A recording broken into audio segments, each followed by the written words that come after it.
ታዛ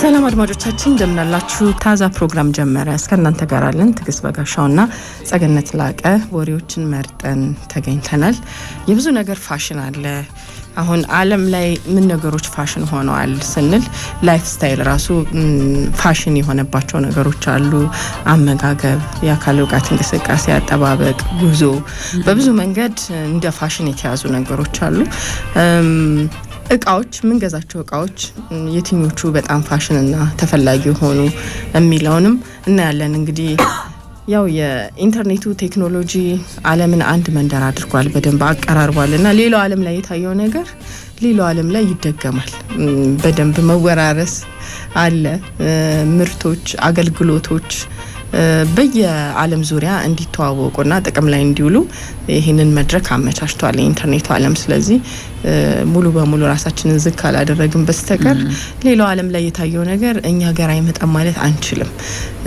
አንዳንድ ነገሮች እንግዲህ እንደየወቅቱ ሁኔታም ፋሽን ይሆናሉ አሁን ከኮቪድ-19 ወረርሽኝ ወዲህ ሰዎች በቤታቸው አካል ብቃት እንቅስቃሴዎችን ማድረግ ቤታቸው ውስጥ ሆኖ ራሳቸውን መጠበቅ የሚችሉባቸውን መንገዶች በአመጋገባቸው ሊሆን ይችላል የውበት አጠባበቃቸው ሊሆን ይችላል ብዙ ነገር ከቤታቸው ሳይወጡ እንዴት ቤታቸው ውስጥ ኑሯቸውን ማሻሻል ቻሉ ጤናቸውን ማሻሻል ቻሉ በሚለው ላይ ከሚገዟቸው እቃዎች ጀምሮ እንደ አዲስ ትሬንድ የተዋወቁ ነገሮች አሉ መገልገያ ቁሳቁሶች አሉ ስለዚህ እነሱን እንመለከታለን ምን ነገሮች አሁን ትሬንድ ሆኑ ሰዎች እየተጠቀሟቸው ነው በስፋት ምን ነገሮችን ገዙ ምን አይነት የላይፍ ስታይል ለውጥ ያኗኗር ዘይቤ ለውጥ አመጡ ምን እየተጠቀሙ ነው የሚለውን ምን መለከትበት ጉዳይ ነው እሱ ላይ እናወራለን የት ነው የምናገኘው ይሄን ነገር የሚሉ ጥያቄዎች ብዙ አያለው ሰዎች ህይወታቸው ውስጥ ቀለል ያለ ህይወትን ለመከተል የተጠቀሙባቸው ነገሮች እያሳዩ አይደል በብዛት እና ከነጥቅሙ በተለይ አምነንበት ከሆነ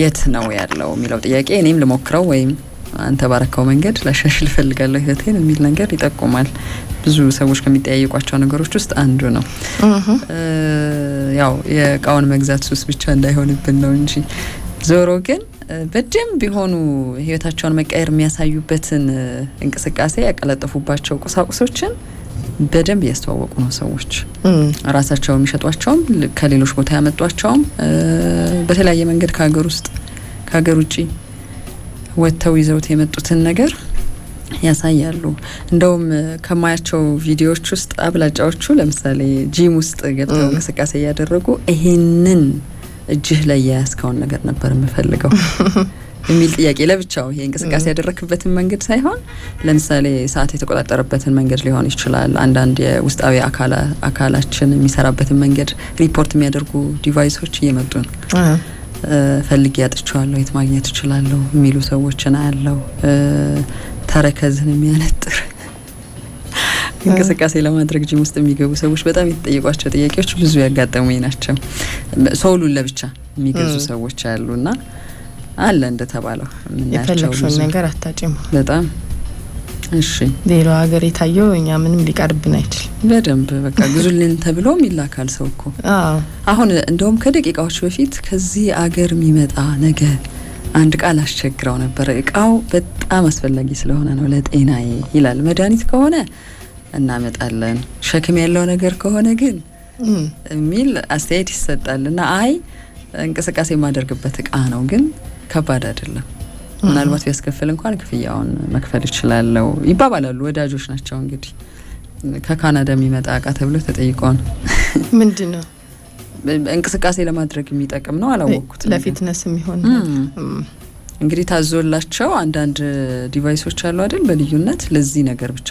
እንጠቀምባቸው ተብለው የሚታዘዙ አገር ውስጥ አጥተው ሊሆን ይችላል ከዚህ ሀገር የሚመጣ ሰው ተብሎ ሊሆን ይችላል ሰዎች ሊልኩልን ይፈልጉና ግን የሚያመጣውን ሰው እንፈልጋለን አንዳንዴ እንደዛ ይቻላል እሺ ሌላው የትኞቹ የህይወታችን ጉዳዮች ውስጥ አይሆንም ማለት አስፈላጊ ነው የሚለውን እናያለን አይሆንም ምን ብቻ ሳይሆን ብዙ ጊዜ አይሆንም ተሰበከ አይደል እንዴት ነው ግን አይሆንም ይያልን ያለነው ዘዌ መንገድ ነው በሉ የሚለው ነገር በተለይኛ ባህል ውስጥ ነው ማለት ስለምንቸገር ይሉንታ ስላለብን እሺ ብለን ነው በኋላ እምቢ ምንለው ዙሪያ ጥንጥም ሄደን እሺ ታያለሽ ግን በቃልሽ አትገኝም ወይም በይሉንታ ሳትፈልጊ ታረጋለሽ አንዳንድ ነገሮች ራሱ አይሆንም የሚለው ወይም ነው የሚለው ነገር ፖዚቲቭ ነገር የለውም አይደል?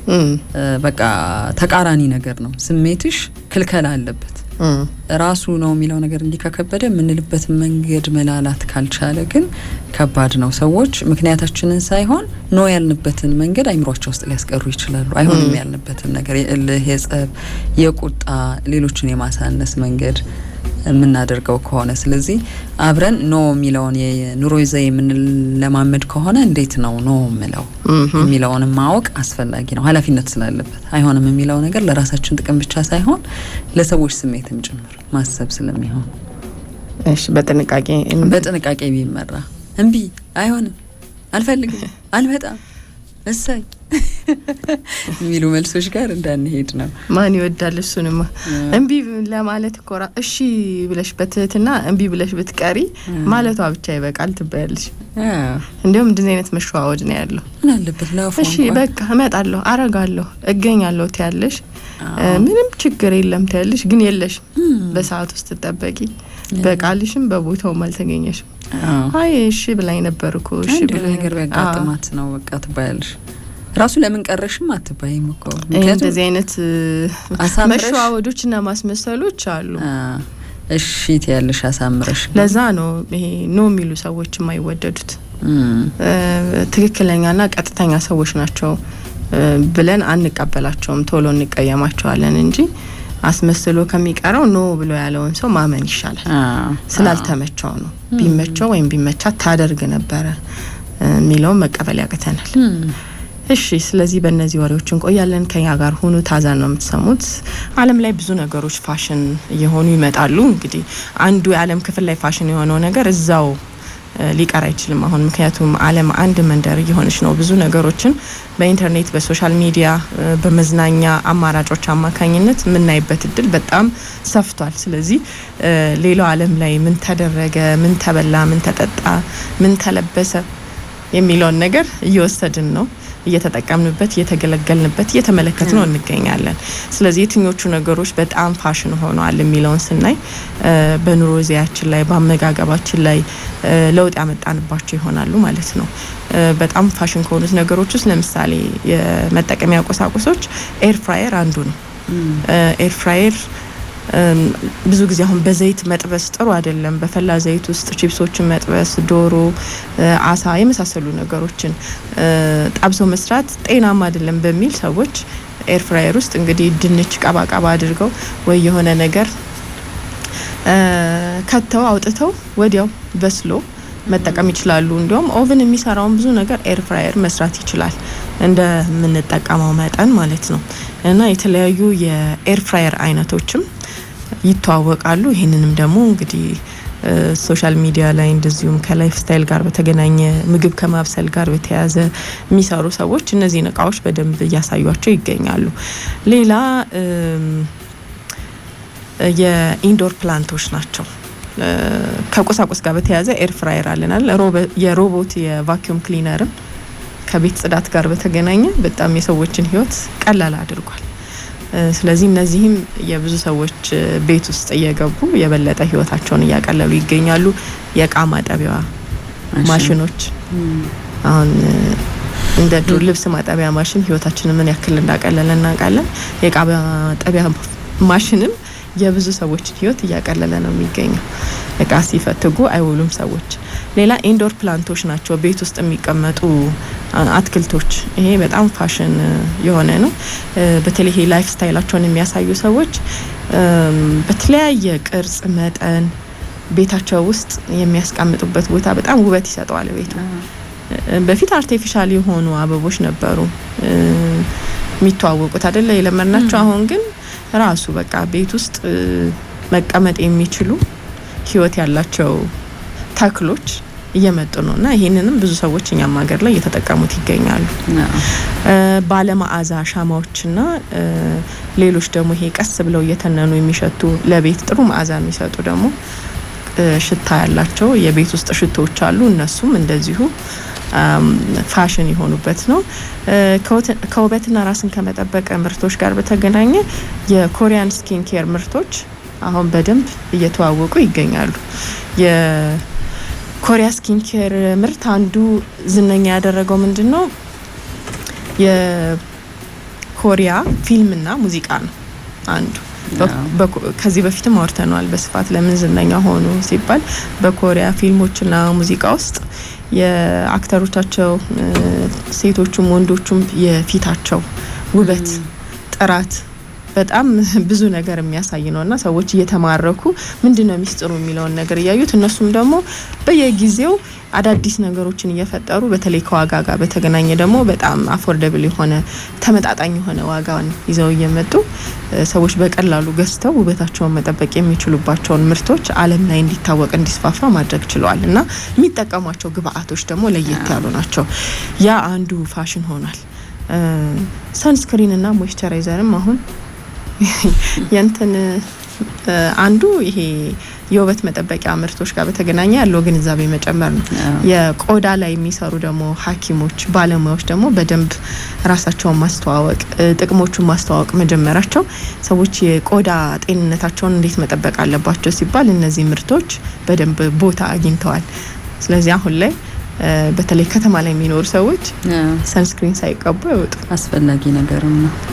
ጭራሽ እንደውም አሁን ግንዛቤው እየሰፋ ምን እየተመለከትኩ ነው፣ አንዴ ብቻ ነው እየተቀባሽልሽ ጠዋት ብቻ ለዛው ስለ ውድነቱ እየተነገረ ነው። በየ2 ሰዓቱ ልዩነት መቀባት አለብሽ የሚል ኮምፒውተር ላይ የሚያሳልፉ ሰዎች ካሉ ወንዶችም ሴቶችም ሪዞሉሽኑ እንደዛው ላይቱ ዩቪ ጋር የሚመደብ ነው። ስልክ በጣም እናያለን አይደል? እሱ ብሉ ላይት ኢፌክቱ የዩቪ አንዱ ቨርዥን ነው እየተባለ ለሱ ሁሉ ግብአት ያላቸው ሰንስክሪኖች ይፋ እየተደረጉ ነው። ሌላ ይሄ ፕሮቲን ፓውደር እና ሰፕሊመንቶች ናቸው ፋሽን የሆኑት። የፕሮቲን ፓውደር እና ሰፕሊመንቶች ለምን ፋሽን ሆኑ ስንል የፊትነስ ባህል በጣም ጨምሯል። ይሄ ከአካል ብቃት እንቅስቃሴ ጋር በተገናኘ ሰዎች አንዱ ራሳቸውን የሚጠብቁበት መንገድ ነው የሚለው በደንብ እየተሰበከ ነው። በዚህ አማካኝነት ደግሞ በተለይ እንደ ኢንስታግራም ላይ ያሉ የፊትነስ ተጽዕኖ ፈጣሪዎች ኢንፍሉዌንሰርስ አሉ። ዩቲዩብ ላይ የተለያዩ የአካል ብቃት እንቅስቃሴ የሚያሰሩ ቻናሎች አሉ። እንደዚሁ ቲክታክ ላይ ደግሞ ትሬንድ የሆኑ ከፊትነስ ጋር የተያዙ ቪዲዮዎችን እናያለን። ሌሎቹ ደግሞ ይሄ ቤት ውስጥ እንዴት ነው አካል ብቃት እንቅስቃሴ መስራት የምንችለው ከሚለው ጋር በተገናኘ የሚያሳዩን አፖች አሉ እና ሰዎች ይሄ ጡንቻቸውን መገንባት ላይ ክብደት መቀነስ ላይ አትሌቲክ የሆነ ቅልጥፍናና ብቃትን ማምጣት ላይ ሰውነትን የመቀየር የመለወጥ ትኩረት ላይ ያላቸው ግንዛቤ በጣም ጨምሯል። ፍላጎትም እያደገ መጥቷል። ስለዚህ ይሄ የፕሮቲን ፓውደሮችና ሰፕሊመንቶች በፍጥነት የተገነባ ሰውነትን ከማምጣት ጋራ ተገናኝተዋል ማለት ነው። ሌላው የቢዚ ላይፍ ስታይል ነው። ምቹ መሆናቸው ቢዚ ህይወት ውስጥ ነን፣ ጥድፊያ ውስጥ ነን፣ ጊዜ ወስደን ነገሮችን ማድረግ አንችልም፣ ማብሰል መቀቀል የሚባሉ ነገሮች ለሚቸግሯቸው ሰዎች በርካታ ሰዎች ከፍ ያለ ፕሮቲን መጠን ያለው ምግብ ለማዘጋጀት ጊዜ ስለሌላቸው ፕሮቲን ፓውደር ፈጣን የትም ቦታ ይዘሹ መንቀሳቀስ ምቹ በቀላሉ ቀላቅለሽ ሚክስ አድርገሽ መጠቀም ምቹ ስለሆነ ምርጫቸው አድርገውታል። ሌላው ተመጣጣኝ ዋጋም ሆኖ ቀርቦላቸዋል። አንድ ብርጭቆ ፕሮቲን ሼክ ወይም ደግሞ ሰፕሊመንት በሰከንድ ውስጥ ከአንድ ምግብ የምታገኙን የፕሮቲን ጥቅም ይሰጣል ይባላል። ስለዚህ ያው እንግዲህ አቮካዶ ቆራርጠሽ ትንሽ እንቁላል ጠብሰሽ እንቁላል እንደውም ፈጣኑ ነው ይሄን ከማድረግ ወይ የሆነ አንድ ሙዝ ላይ ፕሮቲን ፓውደርሽን ጨምረሽ ስሙዚ ሰርተሽ ብትጠጪ ማግኘት ያለብሽን የፕሮቲን ጥቅም ታገኛለሽ ብለው ይናገራሉ። እንግዲህ ይሄንን የሚፈልጉ ሰዎች ስለ ኒውትሪሽን ያለው ግንዛቤም ጨምሯል። ለምን እንደዚህ አይነት የፕሮቲን ፓውደርና ሰፕሊመንቶች ለምን ፋሽን ሆኑ ሲባል ማለት ነው ዘመናዊ ሸማቾች አሁን ላይ ገንዘባቸውን ሲያወጡ ምን ያስባሉ? ኒውትሪሽን ምንድነው ማገኘው ይሄንን ምርት ገዝቼ ምን አይነት ጥቅም ስለማገኝ ነው የሚለውን ከኒውትሪሽን አንፃር ከተመጣጠነ ምግብ አንፃር ከጤናቸው አንፃር በጣም እያዩት ነው። ለምሳሌ የፕሮቲን አወሳሰዳቸውን ይመለከታሉ፣ ቫይታሚንን፣ ከዛ ሰውነታችን ሪከቨር ያደርጋል፣ ያገግማል፣ የበሽታ የመከላከል አቅምን ይሄ መላደንነትን ታሳቢ ያደረገ ገት ሄልዝ የምንለው ደግሞ አለ አይደል? ይሄ ጤና ባክቴሪያዎች በጣም አስፈላጊ ናቸው ከሚለው ጋር በተገናኘ ይሄ አንጀት ጤናችን አጠቃላይ የምግብ መፈጨት ስርዓታችን ላይ ያለውን ነገር በደንብ ትኩረት የተሰጠበት ጊዜ ነው። ሌላ የፊትነስ አፖች አሉ፣ ኦንላይን ኮንቴንቶች አሉ ስለ ኒውትሪሽን። እነዚህ ሁሉ ነገሮች ምን ያደርጋሉ? ከኒውትሪሽን ከተመጣጠነ ምግብ ጋር ያለውን እውቀት ግንዛቤ ለሰዎች በጣም አክሰሰብል እንዲሆን አድርጓል፣ እንዲደርስ አድርጓል። ከመቼውም ጊዜ በበለጠ ክብደት መቀነስና የምግብ ፍላጎትን መቆጣጠር የሚለውን ስብ ለመቀነስ ማገዙን ይሄ ምግብም ቀንሰሽ አንዳንዴ ግን ምግብ ስትቀንሺ ይሄ ቆዳሽ የመሸብሸብ ነገር ሰውነትሽ ይሄ ሽሪንክ የማድረግ ነገር አለ። ግን ጡንቻሽም ሳይል አለ። ግን ምግብም ቀንሰሽ የፕሮቲን ፓውደሩ የሚሰጥሽ ጥቅም ፊት እንደሆንሽ እንድትቀጥ ያደርግሻል የሚለውን ጥቅም ለማየት ሞክረዋል። እና ፕሮቲን ዝነኛ አድርጎታል ማለት ነው። ይሄ ነገሩ ሰዎች ይሄ የሰውነት መገንባት የሚለውን ነገር በደንብ ማሰባቸውና ይሄ ሰውነትን የመገንባት ደግሞ ሶሳይቲ ተፈጥሯል። ቢልደሮች ይሄ ቦዲ ቢልደሮች እሱ ላይ አሁን ብዙ ነገሮችን እያየን ነው። ከዛ ውጪ ያው ሶሻል ሚዲያ ላይ የምናየው ነገር ተጽዕኖ እያደረገ መጥቷል። የሶሻል ሚዲያ ላይ ለምሳሌ አሁን ከስፖንሰርሺፕ ጋር በተያያዘ በጣም ይተዋወቃሉ እነዚህ ምርቶች። ከዚህ ወደዚህ ሰውነት የተቀየረ የሚሉ ትራንስፎርሜሽናል ቪዲዮዎች አሉ። ሰዎች ከየት ተነስተው ምን አይነት የሰውነት ቅርጽ አመጡ የሚለው ጂም ከዛ ውጪ ብቻ የሚሰሩ ነገሮች በአጠቃላይ ቢፎር ኤንድ አፍተር ያሳዩሻል። ከዚህ በፊት ምን አይነት ተክለ ሰውነት ቀጥሎ ምን መጣ የሚለውን የሚያሳዩ ነገሮች መጥተዋል። ስለዚህ በዚህ ምክንያት በጣም ዝነኛ እንዲሆኑ አድርጓቸዋል ነው። የዌልነስ ኢንዱስትሪውም ተስፋፍቷል ነው። ይሄ መላ ደህንነትሽ ላይ ምትሰሪው ከአካል ብቃት እንቅስቃሴ ጋር ከጤንነት ጋር ይሄ በሽታን የመከላከል አቅም የሚባሉት ነገሮች ጋር እየተሰራ ያለው ስራ በጣም ተስፋፍቷል ነው። ከፕሮቲን በላይ እንግዲህ እንደ ኮላጅን የሚባሉት ቫይታሚኖች፣ ፕሮባዮቲክስ የሚባሉት ኤሌክትሮላይት ድሪንኮች ለምሳሌ በጣም ከፍ ያለ አካል ብቃት እንቅስቃሴ አድርገው ብዙ ላብ አውጥተው ያሉ ሰዎች ቶሎ ብለው ይሄንን መጠጥ ቢወስዱ ከሰውነታቸው ውስጥ የወጣውን ፈሳሽ መተካት ይችላል በሚል እንደዚህ አይነት መጠጦችም በጣም እየተስፋፉ መጥተዋል። ሌሎቹ የስሊፕ ሰፕሊመንት የሚባላሉ እንግዲህ እንቅልፍ የሚያስቸግራቸው ረፍት የሚፈልጉ ሰዎች እንደዚህ አይነት ጥሩ እንቅልፍ ተኝተው እንዲያድሩ የሚያደርጉ እንደዚህ አይነት ሰፕሊመንቶችን እንዲወስዱ በሚል እንግዲህ እነዚህ ነገሮች ፋሽን ሆነዋል ተብለው ተቀምጠዋል ማለት ነው። የምግብና የመጠጥ ፋሽንን ስንመለከት ያው ከፍተኛ ፕሮቲን ያላቸው ምግቦች በዓለም አቀፍ ደረጃ ፕሮቲን ትልቅ የምግብ ፋሽን ከመሆኑ ጋር በተያያዘ የፕሮቲን እርጎ፣ የፕሮቲን ቡና፣ ከፍ ያለ ፕሮቲን የያዘ ስናኮች፣ የፕሮቲን አይስክሬም እየተባለ ይቀጥላል ማለት ነው። አላየሽም? አሁን ሲሰራ የላይፍ ስታይል የሚሰሩ ቪዲዮዎች ፕሮቲን ከምን ጋር ስለሚገናኝ ካልን አንዱ ከፊትነስ ጋር በጣም ይገናኛል። ክብደት ከመቆጣጠርና ከማስተዳደር ጋራ ከኤነርጂ ከምታገኘው ኃይል ጉልበት ጋራ ከጤናማ አመጋገብ ጋር እያገናኙት መጥተዋል። ሌላ ይሄ ፕላንት ቤዝድ የሆኑ ምግቦች አሉ። ተክሎችን፣ እጽዋቶችን መሰረት ያደረጉ ምግቦች፣ ትንሽ ስጋ ግን ብዙ አትክልቶችን መውሰድ አለብን ብለው የሚያስቡ ሰዎችም ተፈጥረዋል። ለምሳሌ የኦት ሚልክ አጃ የሚሰራ ወተት፣ የአልመንድ ወተት፣ ቬጋን በርገር እየተባለ ከአትክልት የሚሰራ በርገር፣ አትክልት ቤዝ ያደረገ ዶሮ፣ እንደ መሽሩም አይነት ምግቦች እንጉዳይ በጣም አሁን ላይ እየተዋወቁ ከአትክልት ላይ የተመሰረቱ ምግቦች ተብለው እንደ ፋሽን እየታዩ መጥተዋል ነው። ምክንያቱ ደግሞ አንዱ የጤና ጥቅም አላቸው ነው። አንዳንድ ሰዎች ደግሞ ከአካባቢ ጋር በተገናኘ የአካባቢያችንን ይሄ ደህንነት መጠበቅ አለብን፣ ለምሳሌ ብዙ ስጋ መመገብ ብለው በጣም ሰፊ ትንታኔዎችን ሲሰጥ ነበር አይደለ? ምን ያክል ምድራችንን ሊያራቁት እንደሚችል በካይ ጋዝ ልቀትም እንዲስፋፋ ምክንያት ነው። የእንስሳት ሀብት መጠበቅ ከሚለው ጋራም እንደዚሁ ያገናኙታል። ለጤና ምቹ የሆኑ ምግቦች በሚለው ውስጥም እንደዚሁም ደግሞ ሰዎች ምግባቸው በጣም ፈጣንና የትም ቦታ የሚገኝ እንዲሆን እየፈለጉ ነው። የትም ቦታ በቀላሉ መስራት የሚችሉት ይዘውት መንቀሳቀስ የሚችሉት ምግብ እንዲሆን ይፈልጋሉ። ስለዚህ ወዲያውኑ እንግዲህ ዝግጁ የሚሆኑ ስሙዚዎች አሁን ላይ እንደውም እኛ ሀገር ላይ በሶ፣ ኦቾሎኒ ቅቤ፣ ወተት አድርገው ፈጭተው የሚጠጣሉ እና ክብደታቸውንም ጥሩ ያደርግላቸዋል። ከዛ ደግሞ በቃ ማግኘት ያለብንን የምግብ ግብአቶች አግኝተናል ብለው ያስባሉ። በጣም በቀላሉ መስራት ይቻላል። ፈጣን ነው። ይሄንን አንዴ እንግዲህ በጁስ መፍጫ ፈጭተሹ ሆነ ቀይዘሹ ቢሮ ብትገቢ ቁርስሽን ብትጠቀሚበት ፕሮቲንም ስላለው ለውዝም ስላለው ወተትም ስላለው የጥጋብ ስሜት ተሰምቶሽ እስከ 6 ሰዓት ድረስ እስከ 7 እስከ ምሳ ልትቆይ ትችያለሽ።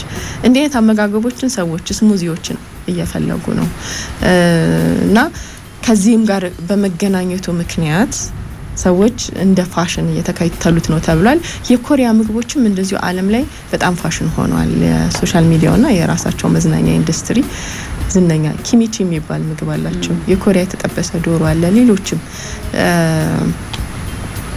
ዝነኛ የሆኑ የኮሪያዎች ምግብ አለና ዓለም ላይ እንግዲህ ፋሽን ሆኗል ተብሏል። እንደ ውበት መጠበቂያቸው ሁሉ ኪሚቺ ብዙ ጊዜ ሰምቻለሁ። ራሳቸውን የሚጠብቁበት መንገድ ቀልብ ይስባል። በነገራችን ላይ አካላቸው፣ ይሄ ቆዳቸው ጥራት፣ ጸጉራቸው ቅልብጭ ማለታቸው የሚገርሙ እኮ ህዝቦች ናቸው። ስለዚህ ትኩረት ወደዛ ይሄዳል። ጤንነት ሲጀመር ውበት እንደዛ ነው። እንግዲህ እነዚህ ነገሮች ደግሞ በጣም ላይፍ ስታይል ላይ የሚከታተሉ ሰዎች ካሉ በደንብ ይመጡላቸዋል ቪዲዮቹ። ሌላ አሁን ቤት ውስጥ መገልገያ ቁሳቁስ ተብለው ከሚታዩት ውስጥ የዮጋ ማት፣ ዮጋ እቺ ምንጣፏ፣ ከዛ ቤት ውስጥ ደግሞ አካል ብቃት እንቅስቃሴ የምታደርጊባቸው መሳሪያዎች፣ ጡንቻ ለማጠንከር የምትጠቀሚባቸው መሳሪያዎች በጣም ሰዎች እየተጠቀሙባቸው ይገኛሉ። ፋሽን ሆኗል። ድሮ ይሄ እንትኑ የቀለም ቆርቆሮ ውስጥ ሲሚንቶ ተደርጎ እንጨት ይደረግና እሱንም አያነሳ ሰፈር ደስ የሚለው አንድ ቦታ ነው የሚቀመጠው። ሁሉም ጎረቤት ሰዓት ሲያገኝ ሄዶ ያነሳል። የተለያየ ጡንቻ ነው የሚሆነው። አንዳንድ ሰው እንደ ኪሎ የተለያየ ስለሆነ በግምት ስለሚደረግ ይባላል። የተዛነፈ ትከሻ ካለ አንዱ 5 ኪሎ አስቢስቶ ነው፣ አንዱ 3 ኪሎ ነው። ያው ለቀልድ ነው እንጂ ለረጅም ጊዜ ሰው ተጠቅሞበታል፣ ጥቅም ላይ ውሏል። ግን አሁን ዘመናዊ በሆነ መንገድ ደግሞ እንደዚህ አይነት የአካል ብቃት እንቅስቃሴ ማድረጊያ ቁሳቁሶች ቤት ውስጥ እየገቡ ነው፣ ፋሽን ሆኗል። ይሄ እንግዲህ በደንብ ሰዎችን ከአካል ብቃታቸው ከጤናቸው ጋር በተገናኘ የሰጡትንም ትኩረት ቅድም እንዳልነው ስለ ፊትነስ የተሰጠው ግንዛቤም ከፍ ብሎ ከመታየቱ ጋር በተገናኘ እንደሆነ ተጠቅሷል። ሌላ ይሄ ኤሌክትሪክ ቱስፔስቶች አሉ አይደል? ጥርስ ማጽጃዎች በባትሪ የሚሰሩ እነሱ በተለይ ለልጆች በእድሜ ለገፉ የእጅ እንቅስቃሴ ችግር ላለባቸው ሰዎች በቀላሉ እንዲያጸዱ ያደርጋል። ይሄ በየቦታው እየገባ ቆሻሻዎችን ማውጣት ይችላል የሚለውን ከዛ ጥቅም ጋር በተገናኘ ፋሽን የሆነ ቁሳቁስ ሆኗል ሰዎች በቤታቸው ውስጥ የሚጠቀሙት። የኢንተርቴይንመንትና የሶሻል ሚዲያም ተጽዕኖ፣ መዝናኛውና ማህበራዊ ሚዲያው የሚታዩ ነገሮች፣ እነዚህ ነገሮች በተለይ ከመዝናኛና ከሶሻል ሚዲያ ጋር በተገናኘ የመዝናኛ ምርጫቸውም ሰዎች አሁን ላይ እንደ ፋሽን የሚከተሏቸው ሾርት ቪዲዮዎች፣ አፖች እነዚህ በጣም ዝነኛ ሆኗል ተብሏል። ምንም እንግዲህ አጫጭር ቪዲዮዎችን ነው የምናየው ብንልም ሰዎች እንደ ፋሽን እየተከተሉት ነው። ቲክታክን ጨምሮ የፌስቡክ ላይ ያሉ ሪሎች እንደ ስፖቲፋይ፣ ኔትፍሊክስ አዲስ የመዝናኛ መድረኮች ሆነው ብዙ አማራጮችን እየሰጡ እንደሆነ ታይቷል። ሌላ ይሄ ኮንቴንት ክሬት ከማድረግ ጋር በተያያዘ ሶሻል ሚዲያ ላይ የተለያዩ ይዘትን ይዘው የሚመጡ ሰዎች አሉ አይደል? ለነዛ አገልግሎት የሚውሉ ቁሳቁሶችም በጣም ይሸጣሉ። ሪንግ ላይቶች፣ ማይክሮፎኖች፣ ካሜራዎች በየቦታው እየተሸጡ በየሰው ቤት ሁሉ ገብተዋል። በጣም ብዙ ሰዎች ቤት አሁን ሪንግ ላይቶችን ታያለሽ፣ ማይክሮፎኖችን ታያለሽ። ሰው በየቤቱ የፈለገውን ነገር እየሰራ ራሱን እያስተዋወቀ ይገኛል።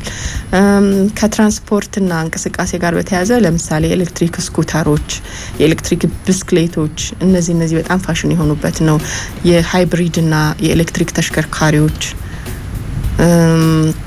ከዛ ውጪ ያው ሜትር ታክሲዎች እነዚህ ፋሽን የሆኑበት ጊዜ ነው። ከእንቅስቃሴና ከትራንስፖርት ጋር በተያያዘ ከምግብና መጠጥ ጋር በተያያዘ እንደ ፋሽን ቅድም አንስተናል። አሁን ለምሳሌ አይስ ኮፊ ቀዝቃዛ ቡና ሌላ ደግሞ ይሄ የአኩሪ አተር ወተት የመሳሰሉት እነዚህ ፕላንት ቤዝድ የሆኑ አትክልት ላይ መሰረት ያደረጉ ምግቦች በጣም ዝነኛ ሆነዋል።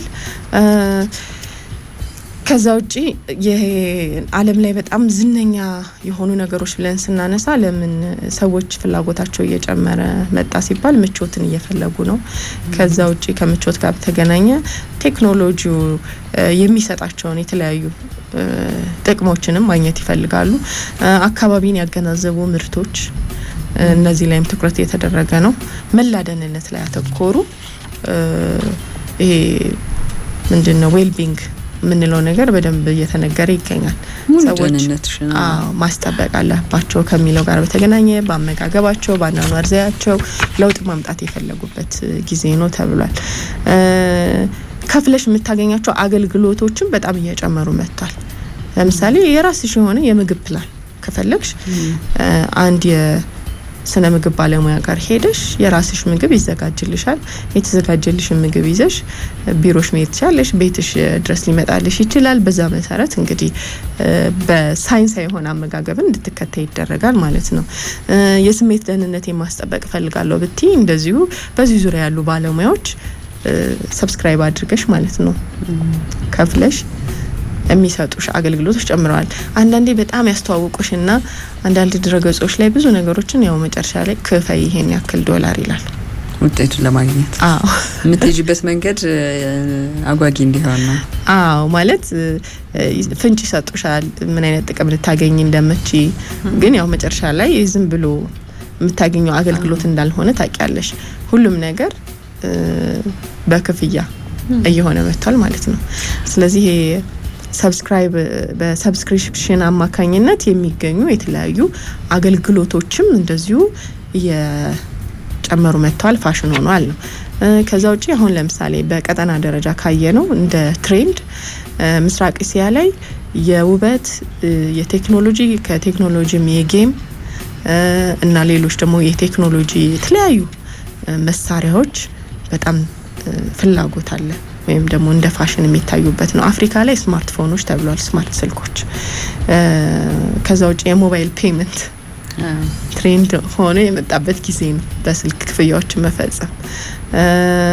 ከዛ ውጪ ተመጣጣኝ በሆነ ዋጋ ልታገኛቸው የምትችያቸው ፋሽን የአፍሪካ ውስጥ እንደ ፋሽን እንደ ትሬንድ የሚታይ ነው። ዩሮፕ ላይ ግን አውሮፓ ላይ ዘላቂ ምርቶች፣ ከዛ ደግሞ ዘላቂ ምርቶች ማለት ይሄ ረዘም ላለ ጊዜ የምትጠቀሚባቸው ከዛ የብስክሌት መለዋወጫዎች ብዙ እንግዲህ ከተሽከርካሪም ወደ ብስክሌት መምጣት ከሚለው ጋር በተገናኘ እንግዲህ ብዙ ሰዎች የብስክሌት ጉዞዎችን ሲያደርጉ የነዚህ መለዋወጫዎችና እቃዎች በጣም አስፈላጊ ሆነዋል ህይወታቸው ውስጥ። ሰሜን አሜሪካ ስማርት ሆም ተብሏል እና የዌልነስ ፕሮዳክቶች ተብሏል። ይሄ ቫይታሚኑም ሰፕሊመንቱም የአካል ብቃት እንቅስቃሴ ማስጠበቂያውም እነዚህ ነገሮች እንግዲህ እንደ ፋሽን ታይተዋል። በቀጠና ደረጃም ከፋፍለው ሲያዩቸው ማለት ነው።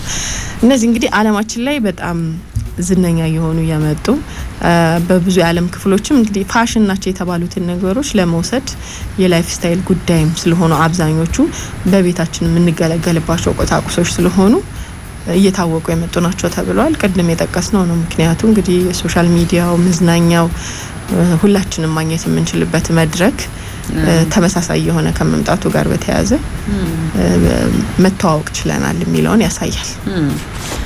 ዓለም አንድ መንደር ሆናለች እኮ ያለው ለዛ ነው። የሆነ ቦታ ያየሽው ነገር ህይወትሽ ውስጥ በትንሹም ይሆን ቢተገብሪው ደስ ይልሻል። አሁን ምን አይቻለሁ በደረቁ የምንጣፍ እጥበት ማድረጊያ ማሽን ነው እንደ ሮቦት አይነት ነገር ነው ኢትዮጵያ ውስጥ ነው ያየሁት። እርግጠኛ ከውጭ ሀገር ኖረው የመጡ ሰዎች ናቸው። ተሸክመው ጠቅልለው ሄደው አጥበው አድርቀው ተጨቃጭቀው ምናምን አይመጡም ማለት ነው። እዛው ነው የሚያደርጉት ራሳቸው። በደንብ ነው በምትሰጩ ዴብዝ ደረጃ ድረስ ማዘዝ ነው ማሽኑ። እዛ ጠልቆ ውስጥ ድረስ ያለውን ፈር ማግኘት ይችላል። ደረቅ እጥበት ብለው ነው እንግዲህ እነሱ ብዙ ምንጣፍ ለሚጠቀሙ ቤቶች አስፈላጊ ግብአት ነው ማለት ነው። ምንጣፉን ከምትቀያይሪ እሱን የምታጽጅበትን መንገድ ስትፈልጊ የምታገኘው መፍትሄ ነው። ብዙ ገንዘብ ሊያወጡበት ይችላሉ። ምክንያቱም ብዙ ሲሸጥ አላየሁም ኢትዮጵያ ውስጥ። ምናልባት ወደፊት ራሱን የቻለ ሜንቴናንስም አንዳንድ እቃዎች ከውጭ ሀገር መጥተው ለምሳሌ ሜንቴናንስ የላቸውም ትባያለሽ። ለምን ብዙ ሰዎች ስለማይገዙት እቃው ግን አስፈላጊ ይሆናል ህይወት ብዙ ሰው የሚጠቀምበት ነገር ላይ ያው ቀጥሎ ደግሞ ለዚህ አገልግሎት የሚሆን ያልሽው ጥገናው መለዋወጫው የሚገኛሉ የሚለው ቀጥሎ የሚታሰብበት ቢዝነስ ነው።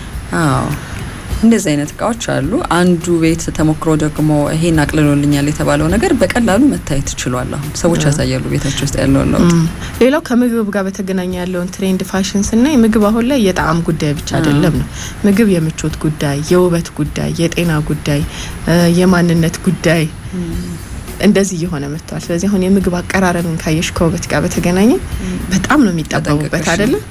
እያንዳንዱ ነገር በቃ የምግቡ ቅርጽ፣ ቀለም፣ አበሳሰል፣ አቀማመጡ፣ ማቅረቢያው መንገድ፣ ሳህኑ፣ ጠረጴዛው ይሄ የምናየው ነገር በጣም ምግብን በብዙ መንገድ ልናስብበት ይገባል የሚለውን የሚያሳይ ነው። ከዛ ውጪ ምን ከምን ጋር ተዋሃደ፣ ጤናን በማስመልከት ምን ያክል መጠን ፕሮቲን አለው፣ ካርብ አለው፣ አትክልትና ፍራፍሬ ያለው የሚለውን ሁሉ ሰዎች ለማየት እየሞከሩ ነው ተብሏል። ሌላው እንደየ ካልቸሩ ደግሞ በየሀገሩ የምናያቸው የምግብ አይነቶች አሉ እና እነዛን ነገሮች ደግሞ አንዱ ካንዱ ጋር አቀላቅሎ ለመስራትም ጥረት እየተደረገ ነው።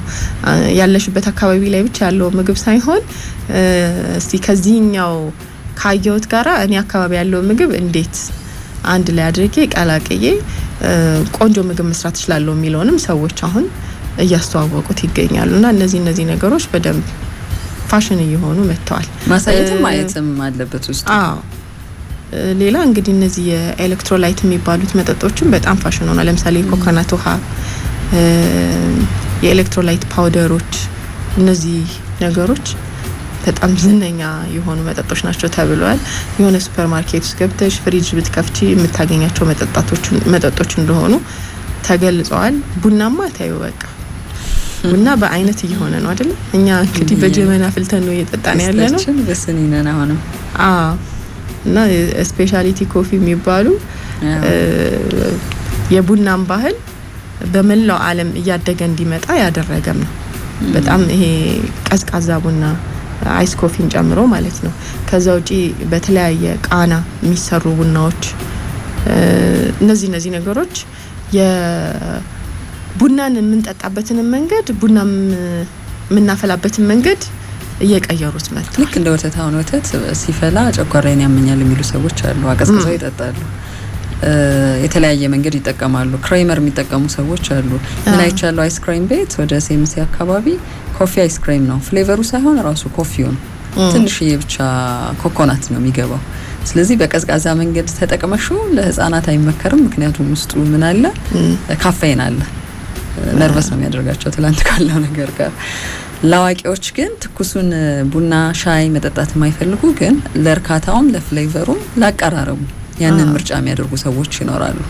ሌላ ደግሞ አሁን አልኮል ፍሪ የሆኑ መጠጦችም ከአልኮል ነጻ የሆኑ መጠጦች በተለያየ ፍሌቨር ቃና ጣዕም ማዘጋጀትም ተለምዷል። እኛም ሀገር ያሉ ሬስቶራንቶች ፍራፍሬዎችን ኸርባሎች አንዳንድ መጠጦችን ቀላቅለው እያቀረቡ ይገኛሉና እንደ አማራጭ እንደዚህ አይነት መጠጦችን ፋሽን እየሆኑ መጥተዋልና ቅርብ ጊዜ ነው እኛ ሀገር የተለመደው። ይሄ ፍሩቶች እንዳልሽውና እና ፍራፍሬ ቀላቅሎ በረዶ ነገር ጨምሮ የሚያቀርቧቸው መጠጦች አሉ። መጠኑ፣ ጣዕሙ፣ ጤናማነቱ ብዙ ነገርን ይዛልከው። ሌላ እነ ኮላጅን ድሪንክስ የሚባሉት ናቸው ዝነኛ ሆኗል። በተለይ እርጅናን ከማዘግየት ጋር ይባላል። እንዲህ አይነት ነገሮች ብቻ በጣም መጣወቃቸውን እያየሁ ነው።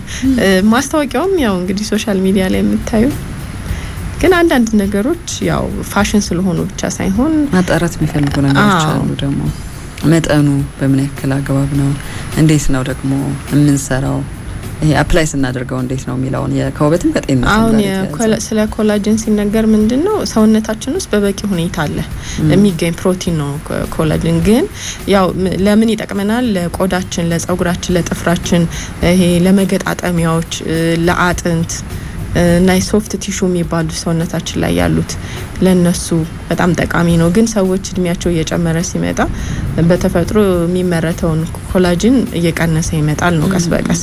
ስለዚህ ያ ደግሞ ለፊት መሸብሸብ፣ ከዛ የመገጣጠሚያ ህመሞች፣ ለጸጉር መነቃቀል፣ ለጥፍራችንም ጥንካሬ ያለው ነገር እየቀነሰ ይመጣል። ስለዚህ ቀድመን መውሰድ አለብን እያሉ ሰዎች እንግዲህ ይሄንን እንደ አንድ ግብአት ምግባቸው ውስጥ እየተጠቀሙበት ይገኛሉ። ያን ስቲ ለምሳሌ ጸጉርን በተመለከተ በጣም ብዙ ነገሮች ፋሽን እየሆኑ የአርቲፊሻሉን ነገር እናስቀምጠውና በተፈጥሯዊ መንገድ ለምሳሌ የቆዳችንን ስካልፕ እንዴት እንጠብቀው የሚል በተለየ ሁኔታ በተፈጥሮ መንገድም ሰው ሰራሽ በሆነው መንገድ በቃ ኬሚስትሪው ያለው ስካልፕ ላይ ነው የሚል ብዙ ተመልክቻለሁ። እንትኑም ሳይንሱም ስለገረመኝ ነው። እና እንደውም ኢትዮጵያ ውስጥ ያለችው አንዲት ዶክተር ስታስረዳ የሰማሁት ነገር ብዙ ሰው የሚዘበራረቅበት ሞይስቸራይዝ ማድረግ ጸጉርንና ከዛ ደግሞ ማርጠብ ልዩነት አለው ነው። ማርጠብ መጀመሪያ ልክ ውሃ ስናጠጣ አረጠብ ነው አይደለ እጽዋትን። ከዛ ግን ሞይስቸራይዝ ማድረግ የረጠበውን የጠጣውን ውሃ ተኖ እንዳይሄድ ማቆየት የሚለው ነው በሚል በተለያየ መንገድ ኤክስፐሪመንት ሰርታ ብዙ ሰው እየተከተላት ተመልክቻለሁ። ይሄ ከላይ ያለው ጸጉራችሁ ላይ ትኩረት አታድርጉ፣ ከላይ ያለው ዛላ ላይ ትኩረት አታድርጉ፣ ዛላው የምን ውጤት ነው? የስካልፕ ጤንነትና የውስጥ ጤንነታችን ውጤት ነው በሚል ብዙዎቻችን ትኩረት አናደርግም። አሁን የጸጉሩ ቆዳ ላይ ከስር አንድ እሱ ነው። ሁለተኛ ይሄ ጸጉርን ማሳደግና ከፊት ለፊት ጸጉር የሌላቸው ሰዎች እንዴት ነው መልሰው ትራንስፕላንት የሚያደርጉት የሚለው አንድ ፋሽን ሆኖ ሴቶችም ወንዶችም እየተሰሩ ነው ኢትዮጵያ ውስጥ ሳይቀር በደንብ እየተከታተሉ እንደውም 2-3 የሶሻል ሚዲያ ሰዎች አንድ አመት አስቆጠረን ይሄው አድጎ ምንም ነገር አልሆነም የሚል ምስክርነት ሁሉ አይቻለሁ። ማጣራት ይፈልጋል አንዳንድ ምስክርነት እንዳለው ፋሽን ስለሆነ ብቻ ሄደን የምንሰራው ነገር አይደለም። ከየራሳችን ጤንነት ጋር አንዳንድ ነገሮች የራሳቸው ሂደትና ጊዜ ይፈልጋሉ። ፈጣለው ጥላት ታመጭባቸው ትችያለሽ። አሁን ኮላጅንን የሚጠቀሙ ይሄ ምግባቸው ውስጥ፣ መጠጥ ውስጥ፣ ሻይ ውስጥ እንደዚህ እየጨመሩ የሚጠቀሙ ሰዎች አሉ። ግን በጣም ግራጁዋል ነው፣ ቀስ በቀስ ነው ለውጡን ሊያዩት የሚችሉት። ይሄ በአንድ ጊዜም ብዙ ላይሆን ይችላል። የተመጣጠነ ለውጥ ነው፣ እንደየሰውም ይወሰናል። አንቺ ላይ የሆነ ለውጥ ብታይ ሌላው ሰው ላይ ላይኖር ይችላል፣ ወይም ደግሞ ቀስ ብሎ የሚመጣ ሊሆን ይችላል።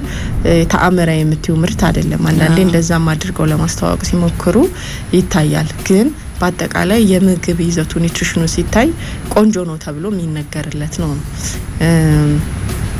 እና ያው እንግዲህ ጸጉር፣ ቆዳ የመሳሰሉ ነገሮች ላይ ጥሩ ለውጥ ማምጣት የሚችል ምርት ነው ተብሎ እንደ ፋሽን እየተዋወቀ ያለ ምርት ነው። እና እነዛ ነገሮች ላይ እንግዲህ እንደተባለው የጤና ባለሙያዎችም አንዳንዴ ኒውትሪሽን ላይ የሚሰሩ ሰዎችም ይሄ ትክክለኛ የሆነውን አስተያየት ሰዎች አውቀውት እንዲወስዱት ቢያደርጉ አሪፍ ነው። ማብራሪያ ተሰጥቶበት። አዎ፣ ምክንያቱም አንዳንድ ሰው በደንብ መረጃው ኖሮት አንብቦ አንዳንድ ነገሮችን ይጠቀማል። አንዳንድ ሰው ደግሞ የሰማውን ነገር አምኖ ወዲያው ተግባራዊ ላድርግ ልጠቀም የሚል ሰው አለ። ስለዚህ ይሄ ትክክለኛ ባለሙያዎች በጣም ወሳኝ ናቸው ለአንዳንድ ነገሮች ማብራሪያ ለመስጠት። እውነተኛውን ነገር እንዴት ምን አይነት ለውጥ ነው የሚመጣው፣ እንዴት ሲሆን የትኛው የእድሜ ክፍል ላይ የሚሉ ነገሮችን በአንዳንድ እንደ ፋሽን ሆነው በመጡ ምርቶች ላይ በተለይ ማስገንዘብ ያስፈልጋል። በፍጥነት መጠኑን ሳንጠብቅ የምናደርጋቸው እርምጃዎችን ይዘውም ስለሚመጣ ፋሽን ያው እንደ ስሙ በሆነ ነገር መጥለቅለቅ ነው። ብዙ ሰዎች በአንድ የሚያደርጉት ነገር ነው በተመሳሳይ ወቅት። እሺ፣ ታዛ ነው እየሰማችሁ ያላችሁት።